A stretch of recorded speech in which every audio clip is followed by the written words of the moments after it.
All right, humans, we're on page 43 or 45. Where did we end the other day?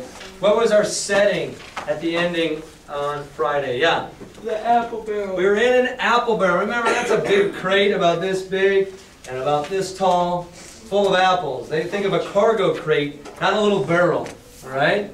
And he crawls in there. Wow, I've got a lot of people who did not bring their book today. Please bring your books. He climbs into the barrel, and remember, it's pitch black. They're on a boat in the middle of the ocean. It's not the Titanic with electricity on it about to crash. It is a boat that's floating in the ocean, and he crawls down to find a good apple, right? And while he's doing that, somebody, boom, slides down. You ever just go up against the wall and then slide down up against it? Well, he does that up against the apple barrel. Who was it? Long John Silver, all right? And what was the foreshadowing that was given? That they were going to talk. They were going to talk. What's the last line of chapter 10? What's the last line of chapter 10? I understand. Good. All the honest men's lives depended on me. All the honest guys. No, not I, said Silver. Flint was captain. I was quartermaster. Along my timber leg. Same broadside I lost my leg. Old Pew lost his deadlights. There's a master surgeon, him that amputated me out of college and all. Latin by the bucket, whatnot. He was hanged like a dog, sun-dried like the rest at Course Castle. That was Robert's men. That was. And come of changing names of their ships, Royal Fortune and so on. Now, when a ship was christened, so let us stay, I says. So it was with the Cassandra, as brought us all safe home from Malabar, after England took the Viceroy of the Indies. So it was with the old Walrus, Flint's old ship, as I've seen amuck with the red blood and fit to sink with gold. What did we learn in that rambling of Long John Silver? He started in the middle of a conversation, Jim's trying to piece it together, just like you. What are some things you can take from Long John's rambling here? What's one thing? He sailed with that Flint guy. He sailed with Flint. He wasn't the captain of the ship. He was the quartermaster, which we're calling the boatswain. That's you. He was playing the boatswain on the old ship of Captain Flint. Who else was on Captain Flint's ship with him? Pew. Pew. Yeah, Blind Pew was on there. Wait a minute. Jim's trying to think just like you. Question? Oh no. Oh, what is he thinking about? Wait a minute. I went into the Spyglass Inn and I saw a black dog, and then out of nowhere he says, "Oh, I don't know that black dog, was it? I don't know him, but wait a minute. He used to be with some blind guy." What did Jim say? Pew. Oh, this Pew, he was one of the pirates. You don't say. What was Long John Silver doing at that time? Lying. Lying. Not just lying. Acting dumb. Playing dumb. We call it patronizing someone. When you know something they don't, and you just keep rolling with it. What about the guys who ran after Black Dog? Yeah, Black Dog runs out. It's like, "I'll go get Black Dog. I got him, Long John." Hey, Black Dog, how you doing? Oh, sorry, I didn't mean to bother you by giving you a high 3. Harry, go run after him. He knew Pew. All right, I'll go get him. Hey, high 3, right? That's probably what happened. Then they come back. "Oh, couldn't catch Black Dog. He's too fast. Oh, that's too bad. That's just too bad we couldn't catch him. Oh, I'd go after him myself if I didn't have this blessed amputated leg. I'd go after him. Oh, we don't look too good now, do we? What's it look like? I got that son of a Dutchman in my bar. And you come in here, Squire isn't going to trust us. We better go down there and tell him exactly what happened." Ah, Jackson. They say they lost Black Dog in a crowd, not because he was too fast. Oh, okay, those guys were telling the truth, whereas Long John Silver is the liar, right? Yeah. Okay. Yeah? Is that why he was laughing about his like score thing? Ah, it's like, oh, he didn't pay his bill. It's like, gotta get off this subject. I don't want to talk anymore about Black Dog or Blind Pew, because I'll probably say something to, we call it impugnate ourselves or make ourselves look guilty. We don't want to make ourselves, I don't want to say anything else. We better change the subject to, oh, the score, that was a funny one. Like, I don't get it. And Long John didn't think it was funny either, but he's a good actor. So, what else? So then the people who knew the cook, what's it called, the Motley Crue. The Motley Crue. So then are they bad people too? Well, let's see. Let's find out, because we're finding out that a lot of people are in trouble. Let's see what happens. It's a great question. The Motley Crue. Ah! Cried another voice, that of the youngest hand on board, and evidently full of admiration. He was the flower of the flock, was Flint. Davis was a man too, by all accounts, said Silver. Never sailed along with him. First with England, then with Flint. That's my story. All right, Davis was a pirate. England is a guy, not the country, it's a guy's last name. He was a pirate. Flint was a pirate. Roberts was a pirate. I wanted to tell you that at some point I want to be able to talk with the guy more, but I met a guy this weekend whose son is special ops for the U.S. and his job the last 9 months has been handling pirates off of the Cape Horn of Africa, the west side. And that's been his job. And what he said was most of the pirates he had to manage were 16, 17-year-olds. Guys who don't really, they're very impressionable. It's the most impressionable age. Graduating from high school, those guys don't, but in our culture, 17 to 22, most impressionable age for people. Because they're the most open-minded. It's interesting, that's the type of guy right now who Long John Silver is talking to. Question? My... No, no time for stories. I'm sorry. Yeah? What does manage mean? It's a euphemism for Kill. something not so much I want to talk about. Yeah, okay. And also I can't impugn the guy who did it.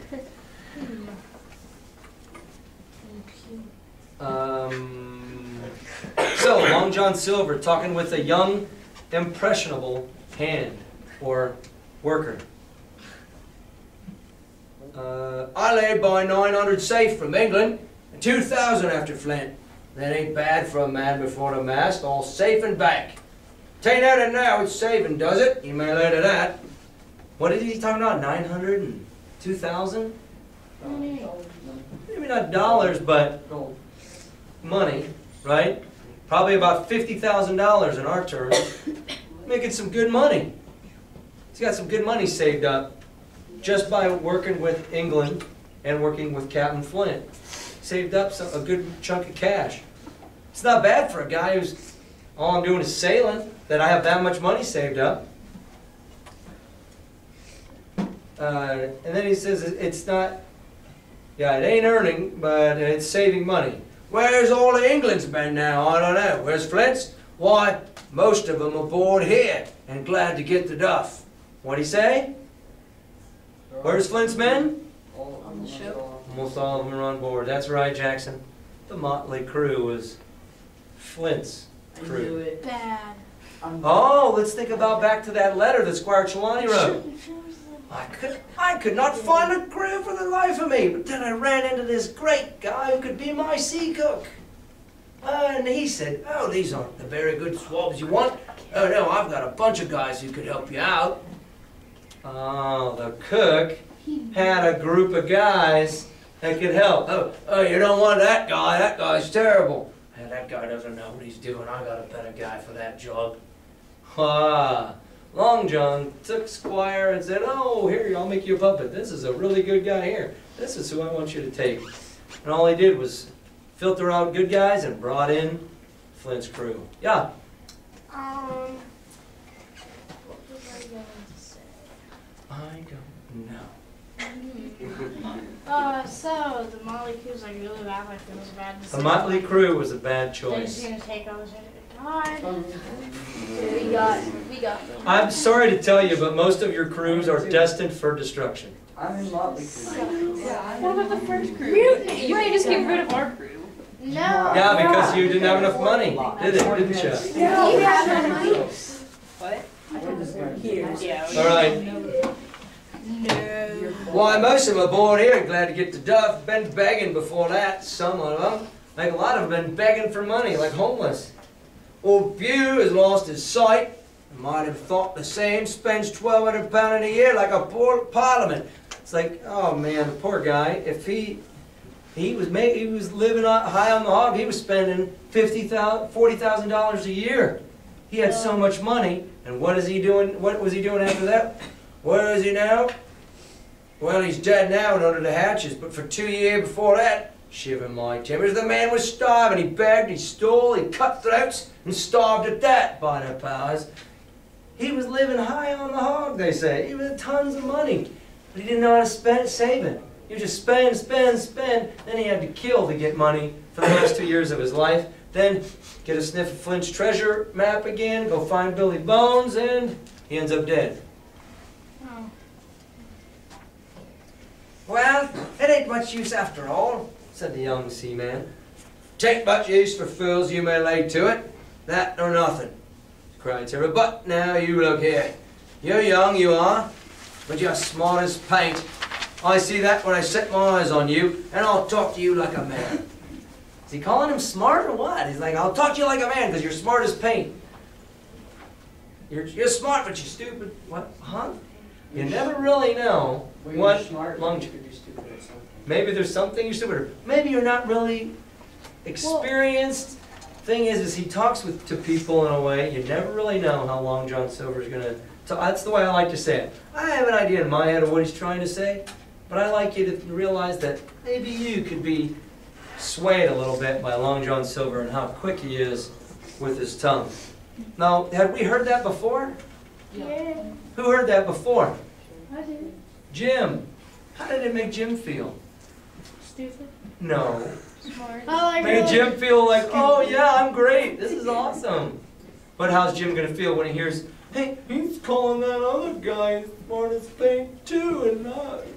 Oh man. Yeah. Well, I don't know. So like, you don't know if it means smart or dumb. Like, but paint. I guess paint is smart. Paint. Well, smart. Paint's kind of smart because it's like color and it reflects onto your eyes. You know? Right. It's like it looks good. You look good, Yeah, right? yeah. Smart is actually a British term for good looking, or to look very, like well put together with your outfit. Oh, I nailed it. Mm-hmm.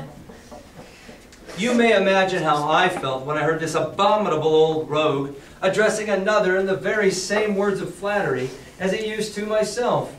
As he had used to myself. It's like, oh man, he said those things to me. He never meant it. I think if I had been able, that I would have killed him through the barrel. Meantime, he ran on, little supposing he was overheard. He keeps talking. Brianna, does Long John Silver know he's being listened to? No. He probably does. He's smart as paint. So. He is smart as paint. I'm going to paint your mouth shut. Okay. Here it is about a gentleman of fortune. Or, what's a gentleman of fortune? It's just a pirate. It's called a glittering generality. Or a euphemism. Oh, and yours is it written? They live rough and they risk swinging, but they eat and drink like fighting corks, and when the cruise is done, why, it's hundreds of pounds instead of hundreds of farthings in their pockets.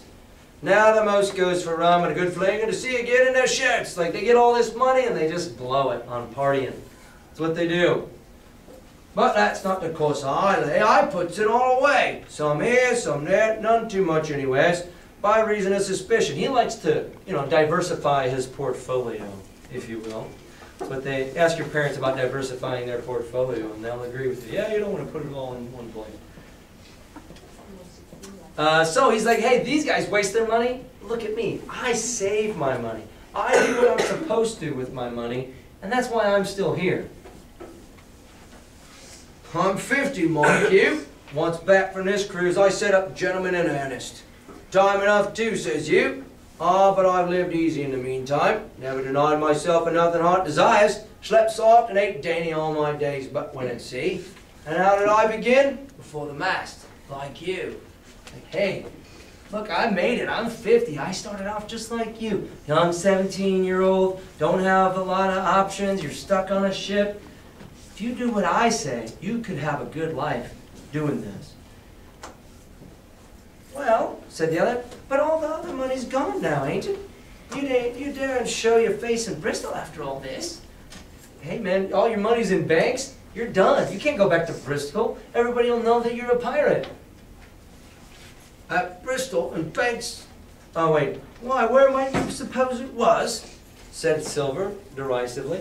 At Bristol and Banks and places, answered his companion. It were in Banks and other places. It were when we weighed anchor, but my old missus has it all by now, and the spyglass is sold, leased and goodwill and rigging, and the girl's off to meet me. Well, I'd tell you where, for I trust you, but it'd make jealousy among the mates. Hey, my wife already sold everything. I don't have anything in Bristol. I ain't going back there.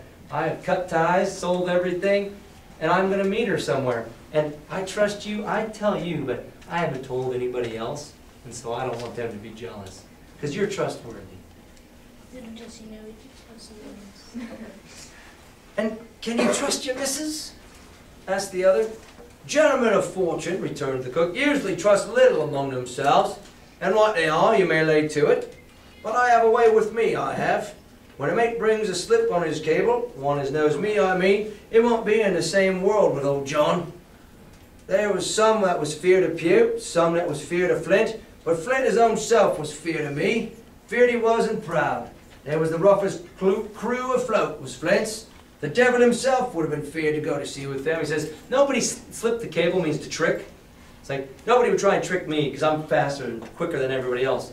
Even Captain Flint was afraid of me, and Captain Flint wouldn't wrong me. People know you don't mess with Long John Silver. Well, now, I tell you, I'm not a boasting man, and you see yourself how easy I keep company. But when I was quartermaster, lambs wasn't a word for Flint's old buccaneers. Oh, you may be sure of yourself and old John's ship. I'm not going to mess with you, and you won't mess with me, and you're going to have a great time when you're rolling with me as your head buccaneer. Well, I tell you now, replied the lad, I didn't half a quarter like the job till we had this talk with you, John, but there's my hand on it now. And they shake hands. And a brave lad you are, and smart too. See, now he's calling him smart, answered Silver, shaking hands so heartily that all the barrels shook. And a finer figurehead for a gentleman of fortune I never clapped my eyes on. I've never seen anybody to be as good of a pirate as you. You're going to be the perfect pirate. Thanks for joining on with us. I promise it's going to be wonderful. By this time I had begun to understand the meaning of their terms. By a gentleman of fortune, they plainly meant neither more nor less than a common pirate. And the little scene that I had overheard was the last act in the corruption of one of the most honest hands. Perhaps of the last one left aboard. But on this point I was soon to be relieved, for Silver, giving a little whistle, a third man strolled up and sat down by the party. So, Jim's sitting in the apple barrel and he's wondering, oh man, did he just get the last guy on the ship to become a pirate? Did he? According to this, it says, no, we'll hear in a little bit. There's still good guys left on board. But he makes a whistle. In comes somebody. And Long John says, hey, Dick Square. I know Dick was square, returned the voice of the coxswain. Israel Hands. Who's Israel Hands?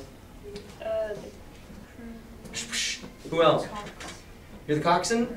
Hey, where's Israel Hands? I should have two. I should have two. You? All right. The two of you are now, are you good guys or bad guys? Bad guys. All right.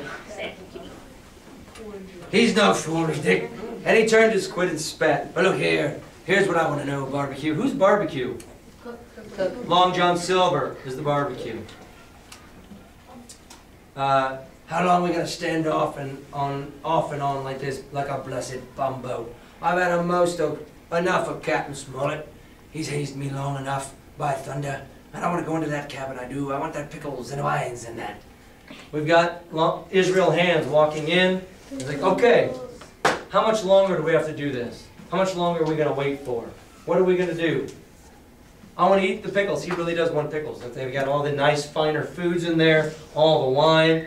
He wants to go steal it and eat it, but he knows they're just sitting there waiting to pounce, waiting to move forward. Yeah, Why couldn't we buy the pickles or wine?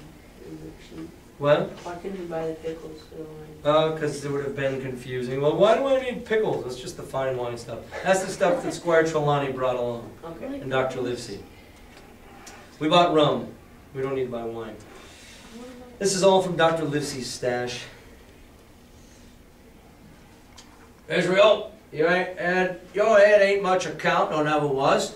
But you're able to hear, I reckon, leastways your ears is big enough. It's like, hey, you may not be able to think, but I know you can listen because you got big ears. Now listen up. Here's what I say. You'll birth forward and you'll live hard. And you'll speak soft and you'll keep sober till I give the word. And you may lay to that, my son. Well, I don't say no, do I? Growled the coxswain. What I say is, when. That's what I say. What's the question he's asking? When are we going to do this? I don't care that I have to do this. Karen, I don't care that I have to do this. I want to know, when are we going to strike? When, by the powers, cried Silver. Well, now, if you want to know, I'll tell you when.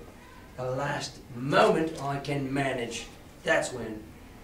Here's a first-rate seaman, Captain Smollett, sails the blessed ship for us. Here's his squire and doctor with a map and such. I don't know where it is. Do I? No more to you, says you. Well then, I mean this squire and doctor shall find the stuff and help us to get it aboard, by the powers. Then we'll see.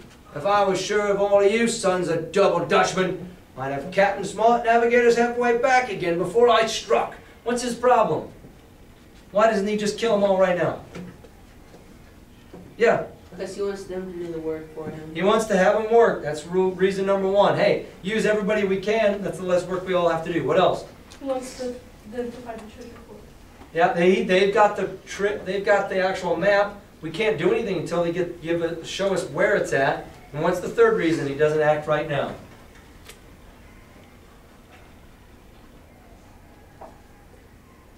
Captain Smollett sails the blessed ship for us. What does that mean?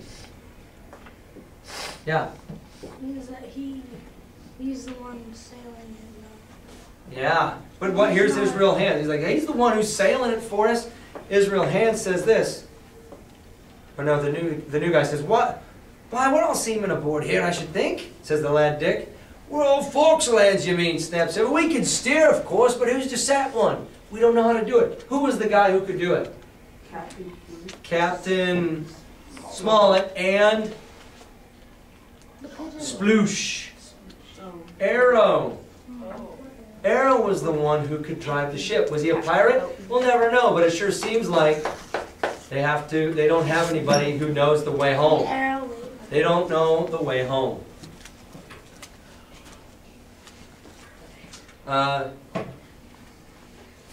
That's what all you gentlemen split on, first and last. If I had my way, I'd have Captain Smollett work us back. You can read along with us, right? Captain Smollett, work us back into the trades. At least trade means the trade wins. Then we'd have no blessed miscalculations and a spoonful of water a day.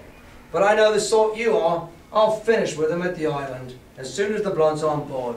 And pity it is, but you're never happy till you're drunk. Split my sides. I've a sick heart to sail with the likes of you. When is he going to do it? No, he's not talking about smoking a blunt.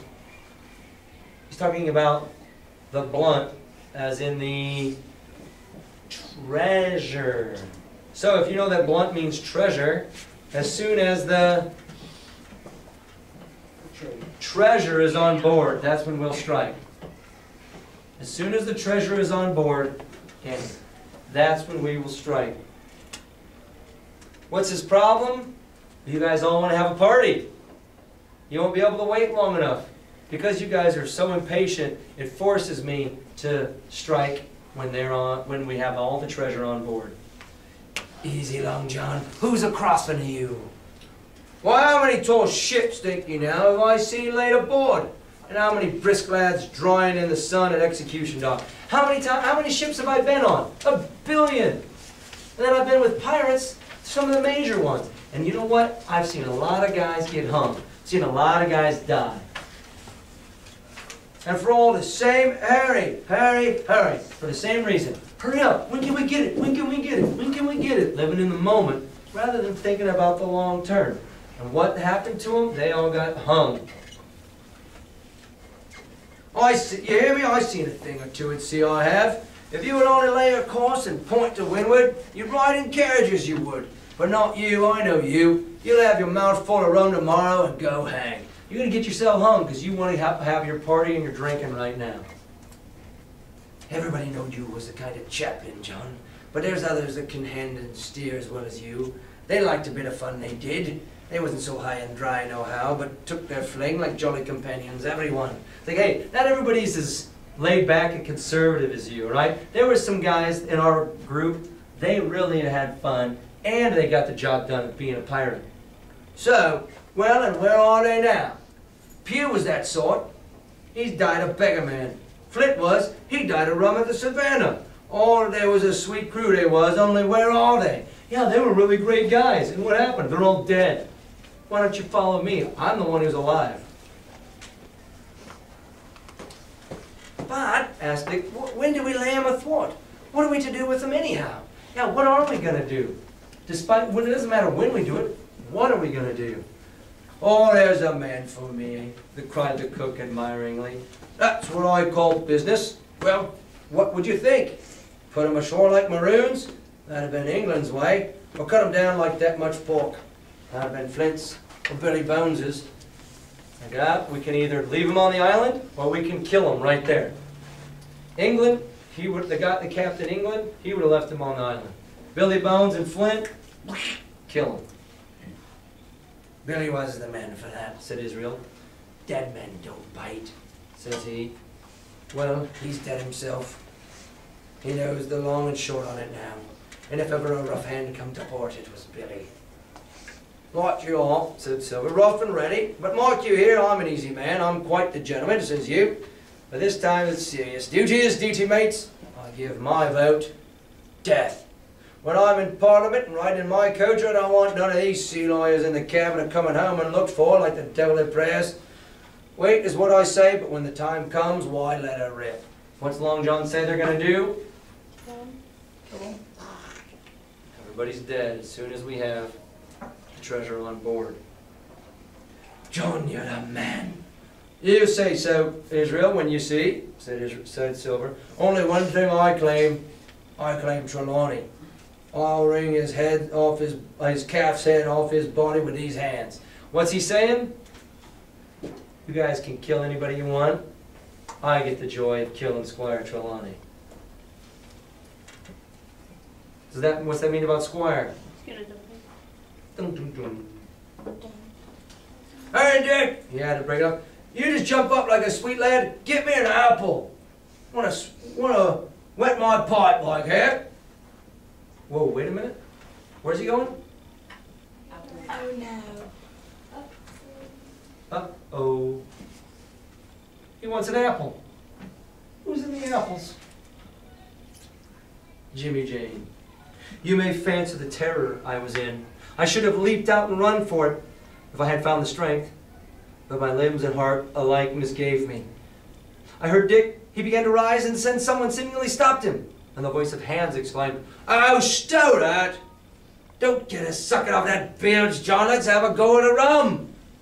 Hey, I trust you. I've got a gauge on the key. I've a gauge on the keg, mind. There's the key. You fill a pannikin and bring it up." Like, let's drink instead. This is the time to party. Yeah, go get me a drink. Terrified as I was, I could not help thinking to myself, this must have been how Mr. Arrow got the strong waters that destroyed him. Who's got the key to the rum? Long John Silver. Who was feeding Arrow all the rum? Long John Silver. I always wonder whether Arrow kind of got the thunk, or if he actually drunk himself off the boat. You never know. Dick was gone a little while, and during his absence, Israel spoke straight on in the cook's ear like a whisper. It was but a word or two that I could catch, and yet I gathered some important news, for besides other scraps that tended to the same purpose, this whole clause was audible. Not another man of them or Jane. Hence, there were still faithful men on board. There were still good guys. When Dick returned, one after another of the trio took the pannikin and drank. One, "Telak," another with, "Here's the old Flint," and Silver himself saying in a kind of song, "Here's to ourselves and hold your love, plenty of prizes, all plenty of duff."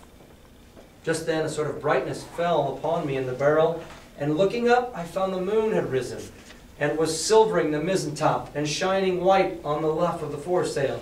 And almost at the same time, the voice of the lookout shouted, "Land ho!" What does that mean? Land. That way. Where are they? The island. There was a great rush of feet across the deck. I could hear people tumbling up from the cabin and the forecastle end. And slipping in an instant, outside my barrel, I dived behind the foresail, made double towards the stern, and came out upon the open deck in time to join Hunter and Dr. Livesey and rush for the weather bow. So, he got out of, those guys all ran off to go see the land. He jumps out of the apple barrel, runs to the back of the ship, all the way around. He comes up this way, like, all right, I got free, somehow, I got lucky. Dr. Livesey and another guy are walking this way. Is it Hunter? It's Hunter. And if you're Hunter is one of Squire Trelawney's men. Yeah. There, all hands were already congregated. A belt of fog had lifted almost simultaneously with the appearance of the moon. Away to the southwest of us, we saw two low hills, about a couple of miles apart, and rising behind one of them, a third and higher still, whose peak was still buried in the fog. All three seemed sharp and conical in figure. First of all, there's three hills. What's the tall one going to be called? Spyglass. Spyglass Hill. Why are they cones? Because that's how they shoot. Because that's the way it was made. What are the two ways to make mountains?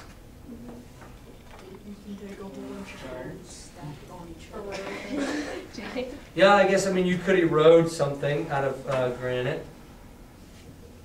But Volcanoes. volcanoes, right? Volcanoes build up into what form of a mountain? Cone. And then you can also have continental drift, and it brings up the plates, and that's how the Rockies were formed, right? Was the Pacific plate went under and then came back up and jutted a bunch of mountains up. So, two ways to make mountains: continental drift and volcanoes. This island is probably a volcanic island.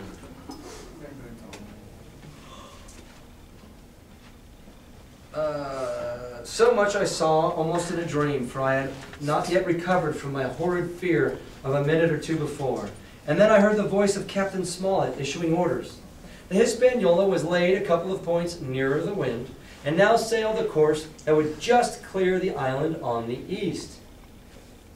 "And now, men," said the captain, when all was sheeted home, "has any of you ever seen that land ahead?" "I have, sir. I wandered there with a trader I was cooking." Trader is a merchant ship. A merchant ship. "The anchorage is on the south behind an islet, I fancy?" asked the captain. "Yes, sir. Scotland Island, they calls it. It were a main place for pirates once, and a hand we had on board knowed all the names for it. That hill to the northern, they call the foremast hill. There are three hills in a running row, and a row running southward, fore, main, and mizzen, sir. But the main, that's the big one with a cloud on it, they usually calls the Spyglass, by the reason of a lookout they kept when they was in the anchorage cleaning. For it's there they clean their ships, sir, asking your pardon." Man, Long John sure knows a lot about this island, doesn't he? What did he say that they would do in that lower harbor? What would the pirates do there? Clean their ship. They would clean, that's where they would clean their ship, probably after they had killed tons of people, right? "Well, I have a chart here," says Captain Smollett. "See if that's the place." Long John's eyes burned in his head as he took the chart, but by the fresh look of the paper, I knew he was doomed to disappointment. Long John Silver is about to get the map in his hand, but Jimmy says he's going to be disappointed. This was not the map we found at Billy Bones' chest. but an accurate copy, complete in all things, names and heights and soundings, with the single exception of the red crosses and the written notes. Sharp as must have been his annoyance, Silver had the strength of mind to hide it. What has the super smart captain done? Make a copy of that. He made a copy of the map. I asked a question, you didn't even look up. He made a copy of the map. If you hired a really smart captain, good job. Long John thinks he's about to get the map. Turns out not to be. It's like, oh, that's not it. But he handles himself really well. He says, yes, sir, this is a spot to be sure, and very pretty drawn out. Who might have done that, I wonder. The pirates were too ignorant, I reckon. Oh, here it is, Captain Kidd's Anchorage, just the name my shipmate called it. There's a strong current runs along the south and then away norward up the west coast, right as you was, sir, to haul in away norward towards the west coast. Right you was, sir, to haul your wind and keep weather of the island. Leastways, if such was your intention as to enter and careen, there ain't no better place for that in these waters. Basically, he's saying, hey, good job. You read the map correctly. If you were to come up on the west side, you would have found that the water actually drives you out. The water goes around the island, so it's good to come from the east and then come up and park down here. We're going to make our maps tomorrow, and you'll have a better idea, and we'll keep track of the story there. Thank you, my men, said Captain Smollett. I'll ask you later on to give us help. You may go. I was surprised at the coolness with which John avowed his knowledge of the island, and I own I was half frightened when I saw him drawing nearer to myself. He did not know, to be sure, that I had overheard his counsel from the apple barrel, and yet I had by this time taken such a horror of his cruelty, duplicity, and power that I could scarce conceal a shudder when he laid his hand upon my arm. What's duplicity mean? Duplicity. Brittany, what's duplicity mean, you know? You ever heard, what do you do with words that start with do? Not duh. Do. Think back to the Greek and Latin roots you've learned in the past. Dual. Two. Means two. Duplicitous. Long John Silver, is he duplicitous? Somebody asked another class. Yeah, he's two-sided. He's not bipolar. It's not that he has an emotional disorder that he doesn't know which way he's going to act. He can choose to act perfectly in any situation. He's duplicitous. He's also cruel, and he's also powerful, smart.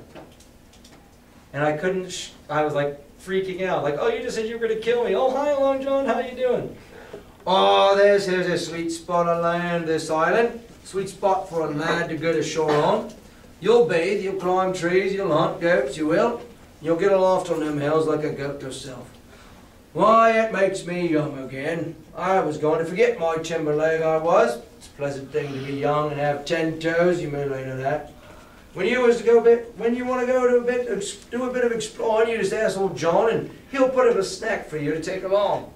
Hey, Jim, man, it's a really cool place to go. You're going to love it up there. You know, I'm going to kill you in a few days. If you want a snack, just ask. I'll make a little sack lunch for you, and then I'll just cut your head off, okay? Enjoy. Okay. Clapping me in the friendliest way upon the shoulder, he hobbled off forward and went below. Captain Smollett, the squire, and Dr. Livesey were talking together on the quarterdeck, and anxious as I was to tell them my story, I durst not interrupt them openly. While I was still casting about in my thoughts to find some probable excuse, Dr. Livesey called me to his side.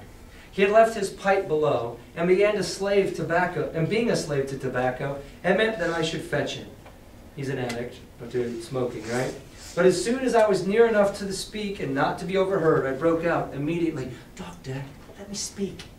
Get the captain and squire down to the cabin, and then make some pretense to send for me. I have terrible news. And with that, he turned on his heel. Oh, wait, he says, thank you, Jim. Oh, I still screwed up. The doctor changed his countenance a little, but next moment he was master of himself. "Thank you, Jim," he said quite loudly. "That was all I wanted to know," as if he had asked me a question. Dr. Livesey's a pretty smart guy. And with that, he turned on his heel and rejoined the other two. They spoke for a little, and though none of them started or raised his voice so much as whistled, it was plain enough that Dr. Livesey had communicated my request. For the next thing that I had heard was the captain giving an order to Job Anderson, and all hands were piped on deck. Job Anderson, the old boatswain. He's now acting as first mate, right? "My lads," said Captain Smollett, "I've a word to say to you. This land that we have sighted is the place we have been sailing to. Mr. Trelawney, being a very open-handed gentleman, as we all know, has just asked me a word or two, and I was able to tell him that every man on board has done his duty alow and aloft, and I never asked to see it done better. Why he and I and the doctor are going below to the cabin to drink to your health and luck, and you'll have a grog served out for you to drink to our health and luck. I'll tell you what I think of this. I think it handsome. And if you think as I do, you'll give a good sea cheer for the gentleman that does it. Hey, let's all have a drink on everybody and say, hey, we love you, yay! That was a matter of course, but it all rang out so full and hearty that I confess I could hardly believe these same men were plotting for our blood. "One more cheer for Captain Smollett!" cried Long John when the fists first had subsided, and this also was given with a will. "Yeah, for Captain Smollett! We're probably going to kill you!" On the top of that, the three gentlemen went below, and not long after, word was sent forward that Jim Hawkins was wanted in the cabin. I found them all three seated round the table, a bottle of Spanish wine and some raisins before them, and the doctor smoking away with his wig on his lap, and that, I knew, was a sign that he was agitated. The stern window was open, for it was a warm night, and you could see the moon shining behind on the ship's wake. It's dark outside, candlelight, the guys all look frustrated, smoking, drinking, waiting. "Now, Hawkins, you have something to say? Speak up." I did as I was bid, and, as short as I could make it, told the whole details of Silver's conversation. Nobody interrupted me till I was done, nor did any of the three men make so much as a movement, but they kept their eyes upon my face from first to last. "Jim," said Dr. Livesey, "take a seat." And they made me sit down at a table beside them, poured me out a glass of wine, filled my hands with raisins, and all three, one after the other, and each with a bow, drank my good health and their service to me for my luck and courage. Like, we're glad you're a lucky man. "Now, Captain, you were right and I was wrong. I owe myself an ass and I await your orders." "No more an ass than I, sir," returned the captain. "I never heard of a crew that meant to mutiny, but which showed signs before. For any man that had an eye in his head to see the mischief and take steps according. But this crew beats me. Captain, with your permission, that's Silver, a very remarkable man." The captain's like, "I'm a moron, I should have seen this coming." Doctor says, "No, that guy, Long John Silver's too smart. He's really, really good." "He'd look remarkable from a yardarm, sir, which means I'd love to see him hanging. He is a great guy. He'd be great hanging," returned the captain. "But this is all talk. Just don't lead to anything. I see 3 or 4 points, and with Mr. Trelawney's permission, I'll name them." "You, sir, the captain. It's for you to speak," says Mr. Trelawney grandly. "First point," began Smollett, "we must go on, because we can't turn back. If I gave the order to go about, they would rise at once. Second point, we have time before us, at least until the treasure is found. Third point, there are faithful hands. So, number 1, we can't turn around. Number 2, we can wait. We have time on our side. Third, there may still be good guys on board. Now, sir, it's got to come to blows sooner or later, and what I propose is to take time by the forelock, as the saying is, and come to blows some fine day when they least expect it. We can count, I take it, on your own home servants, Mr. Trelawney. It's like, hey, we can attack them when they don't know it. We still have your guys, right? Hunter, Redruth, and Joyce, they're with us, right?" "As a port myself," declared the squire, so there's 4. 3, reckoned the captain, ourselves making 7, counting Hawkins here. Now about the honest hands. "Most likely Trelawney's own men," said the doctor, "those he had picked up for himself before he lit on Silver." Hey, Trelawney had picked a few guys beforehand. We could probably get them. Nay, replied the squire. Hans was one of mine. I did think I could have trusted Hans, added the captain. Squire Trelawney had already hired his real hands, and his real hands, bad guy. And I think they're all Englishmen, broke out the squire. Sir, I could find it in my heart to blow up the ship. Well, gentlemen, the best that I can say is not much. We must lay to, if you please, and keep a bright lookout. It's trying on a man I know. It would be pleasanter to come to blows, but there's no help for it till we know our men. Lay to and whistle for the wind, that's my view. It's like, hey guys, we've got to have to wait this out. You can't show your hand, you can't let anybody know that they might know what you know about what they know. Don't say anything. Jim here, said the doctor, can help us more than anyone. The men are not shy with him, and Jim is a noticing lad. Hawkins, I put prodigious faith in you, added the squire, and I began to feel desperate at this, for I felt altogether helpless. And yet, by an odd train of circumstances, it was indeed through me that safety came. In the meantime, talk as we pleased, there were only 7 out of 26 on whom we knew we could rely. And out of these 7, 1 was a boy. So that grown men on our side were 6 to 19. 6 to 19. Tomorrow we're going to create our own island, we'll create our own treasure maps, and from there we'll keep track of what happens on the island and who is with whom. Mariano, would you push the red button on the back of mine? Be sure to tweet tonight as your character. Push the red button.